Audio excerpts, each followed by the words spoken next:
जय हिंद।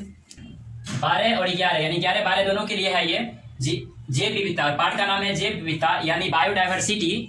बायोडायवर्सिटी में हम लोग पढ़ेंगे बायोडायवर्सिटी, और इसमें हम आगे चल के पढ़ेंगे संरक्षण भी, क्योंकि हमको जैव विविधता जो है, जैव विविधता में बायोडायवर्सिटी जो है पढ़ना ही है, और साथ में यानी 11वीं में बायोडायवर्सिटी पढ़ना है और 12वीं में बायोडायवर्सिटी में जैव विविधता और संरक्षण पढ़ना है, यानी संरक्षण पढ़ना है इसके साथ साथ। तो हम इसे दोनों एक ही साथ लेके, यानी 11वीं और 12वीं के लिए दोनों हम एक ही साथ लेके चल रहे हैं। जैव विविधता यानी जैव विविधता है क्या, जैव विविधता को हम एक पार्ट में रखे हैं, बिहार बोर्ड के लिए है, यानी बिहार बोर्ड के लिए, बिहार बोर्ड का है। यानी जैव विविधता, जीव विज्ञान में जैव विविधता यानी बायोलॉजी में जैव विविधता है क्या, यानी बायोडायवर्सिटी। बायोडायवर्सिटी यानी बायोडायवर्सिटी। हम चलते हैं जैव विविधता से प्रारंभ कर रहे हैं। जैव विविधता किसी निश्चित भौगोलिक क्षेत्र में पाए जाने वाले जीवों की संख्या और उनकी विविधता को जैव विविधता कहते हैं। यानी जैव विविधता क्या है, किसी निश्चित भौगोलिक क्षेत्र में पाए जाने वाले जीवों की संख्या को, उनकी विविधता को जैव विविधता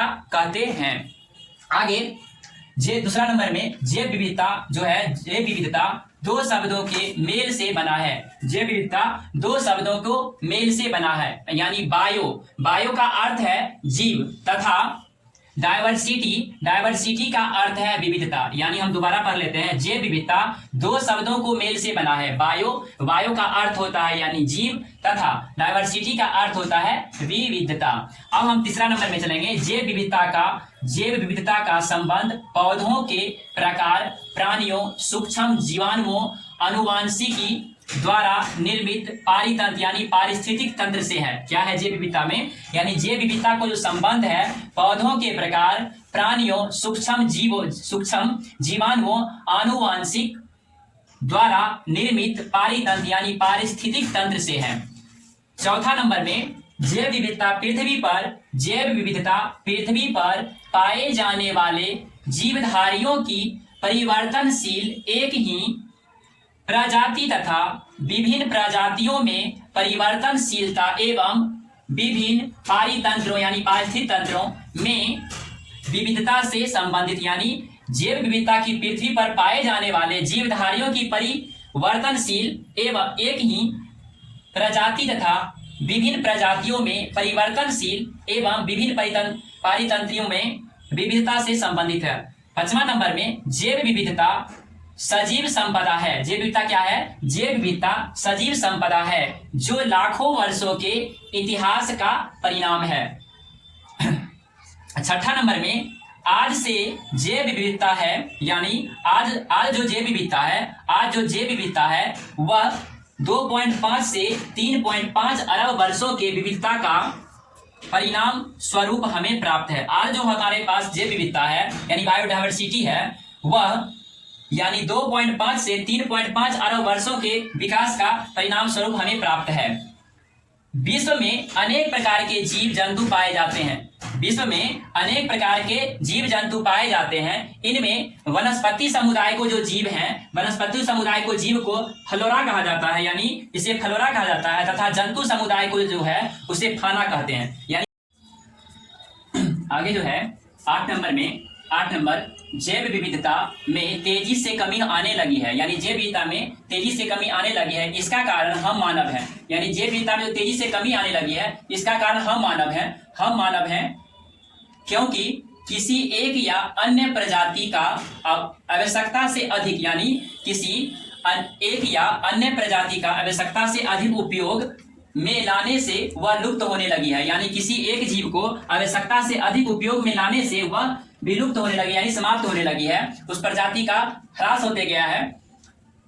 अगला, जैव विविधता उष्णकटिबंधीय प्रदेशों में अधिक है। यानी जैव विविधता जो है उष्णकटिबंधीय प्रदेशों में अधिक है। जैसे जैसे ध्रुव कटिबंधीय यानी ध्रुवीय प्रदेशों की ओर बढ़ते हैं, प्रजातियों की विविधता कम होती जाती है। यानी जैसे जैसे हम ध्रुव कटिबंधीय जो क्षेत्र है प्रदेशों की ओर बढ़ते हैं और प्रजातियों की विविधता कम होती जाती है। यानी उष्ण कटिबंधीय क्षेत्रों से ध्रुव कटिबंधीय क्षेत्रों की ओर जैसे जैसे हम बढ़ते जाते हैं, वैसे वैसे हमें प्रजातियों की जो संख्या है कम होती जाती है, परंतु जीवधारियों की संख्या अधिक हो जाती है। कैसे कैसे? यानी दोबारा देख रहे हैं, जैव विविधता उष्णकटिबंधीय प्रदेशों में अधिक है। जैसे जैसे ध्रुव कटिबंधीय यानी ध्रुवीय प्रदेशों की ओर बढ़ते हैं, प्रजातियों की विविधता कम होती जाती है, यानी परंतु जीवधारियों की विविधता यानी जीवधारियों की जो संख्या है अधिक होती जाती है। अब हम इस पे जरा बात कर रहे हैं, जैव विविधता उष्णकटिबंधीय प्रदेशों में अधिक क्यों,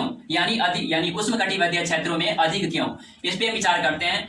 इस प्रकार के क्षेत्रों में वर्ष भर अधिकतम सूर्य का प्रकाश मिलता है, यानी वर्षों भर यानी सालों भर सूर्य का प्रकाश अधिक मिलता है, तथा वहां वनस्पति पृथ्वी पर सबसे अधिक उत्पादक वनस्पति है पृथ्वी पर सबसे अधिक उत्पादक वनस्पति है। इसलिए वहां के क्षेत्रों में जैव विविधता बहुत समृद्ध है।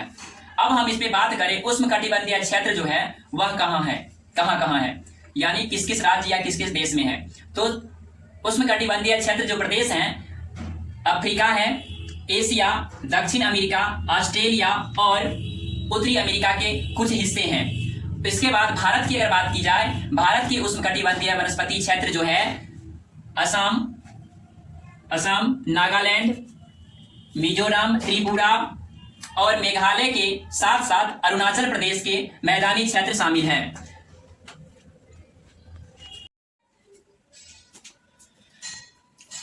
ग्यारह नंबर क्वेश्चन है, जैव विविधता ध्रुवीय प्रदेशों में प्रजातियों की विविधता, यानी जैव विविधता ध्रुवकटिबंधीय यानी ध्रुवीय प्रदेशों में प्रजातियों की विविधता।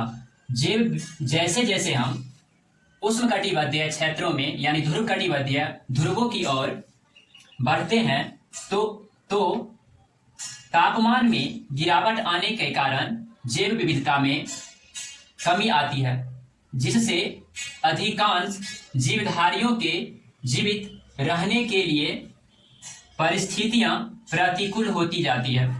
यानी जैसे जैसे हम उष्णकटिबंधीय क्षेत्रों से ध्रुवकटिबंधीय क्षेत्रों की ओर बढ़ते हैं, यानी ध्रुवीय क्षेत्रों की ओर बढ़ते हैं, तो ध्रुवों की ओर बढ़ते हैं तो तापमान में गिरावट आने के कारण जैव विविधता में कमी आती है, जिससे अधिकांश जीवधारियों के जीवित रहने के लिए परिस्थितियां प्रतिकूल होती जाती है। यानी पृथ्वी के ध्रुवीय क्षेत्र वे क्षेत्र हैं जो उत्तरी या दक्षिणी ध्रुव और आर्कटिक या अंटार्कटिक वृत्तों के बीच स्थित है। इसमें आर्कटिक महासागर और आसपास के कुछ भूभागों शामिल है, यानी भूभागे शामिल है। तो आगे हम चलेंगे 12 नंबर क्वेश्चन, मानव जीवन के प्रारंभ होने से पहले पृथ्वी पर जैव विविधता किसी भी अन्य काल से अधिक थी। यानी मानव जीवन के प्रारंभ होने से पहले पृथ्वी पर जैव विविधता किसी भी अन्य काल से अधिक थी। 13 नंबर में एक अनुमान के अनुसार संसार में कुल प्रजातियों की संख्या 20 लाख से 10 करोड़ तक है, लेकिन यह सही अनुमान नहीं है, क्योंकि अभी भी नई प्रजातियों की खोज जारी है। यानी अभी भी नई प्रजातियों की खोज जारी है, उनमें से अधिकांश का वर्गीकरण भी नहीं हुआ है। यानी एक अनुमान के अनुसार संसार में कुल प्रजातियों की संख्या की अगर बात की जाए तो 20 लाख से 10 करोड़ तक है, लेकिन यह सही अनुमान नहीं है, क्योंकि अभी भी नई प्रजातियों की खोज जारी है, उनमें से अधिकांश का वर्गीकरण भी नहीं हुआ है। 14 नंबर क्वेश्चन में है, पृथ्वी पर पौधों, जंतुओं तथा सूक्ष्म जीवों की संख्या लगभग 1.8 मिलियन है। यह संख्या और भी अधिक हो सकती है, क्योंकि अभी तक विश्व में पाई जाने वाली समस्त स्पीशीज का पता नहीं लगाया जा सका है। यानी पृथ्वी पर पौधों, जंतुओं तथा सूक्ष्म जीवों की संख्या लगभग 1.8 मिलियन है। यह संख्या और भी अधिक हो सकती है, क्योंकि अभी तक विश्व में पाई जाने वाली समस्त स्पीशीज का पता नहीं लगाया जा सका है।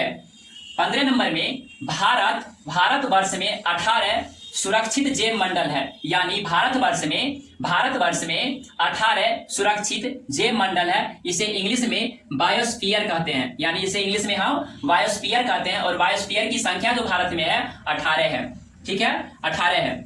उसके बाद 106 राष्ट्रीय उद्यान है, यानी नेशनल पार्क की अगर बात की जाए तो 106 है, ठीक है, 106 है। उसके बाद 551 पशु विहार है, यानी एनिमल सेंचुरी जो है, एनिमल सेंचुरी कितना है, 551। कब तक का जनगणना, यानी गणना के अनुसार अक्टूबर 2019 तक का, ठीक है। 72 पक्षी विहार है, यानी बर्ड सेंचुरी कितना है, तो बर्ड सेंचुरी 72 है, ठीक है। अब हम 16 नंबर क्वेश्चन में चलेंगे। जैव विविधता को तीन स्तरों से समझा जा सकता है, यानी जैव विविधता जो है इसे हम 3 स्तरों से समझेंगे। 3 स्तर, पहला है आनुवांशिक जैव विविधता, यानी पहला हम समझेंगे आनुवांशिक जैव विविधता, यानी आनुवांशिक जैव विविधता को जेनेटिक डाइवर्सिटी कहते हैं, यानी GENETIC जेनेटिक डाइवर्सिटी, ठीक है, यानी आनुवांशिक जैव विविधता। इसके बारे में हम आगे चर्चा करेंगे पूरा। उसके बाद प्रजातीय जैव विविधता, यानी प्रजातीय जैव विविधता को इंग्लिश में स्पीसीज डाइवर्सिटी कहते हैं। क्या कहते हैं, स्पीसीज डाइवर्सिटी कहते हैं, ठीक है, प्रजातीय जैव विविधता। तीसरा नंबर में आता है पारितंत्रीय जैव विविधता, इसे हम इकोसिस्टम डाइवर्सिटी कहते हैं। तो ये आनुवांशिक जैव विविधता, प्रजातीय जैव विविधता और पारितंत्रिक जैव विविधता को हम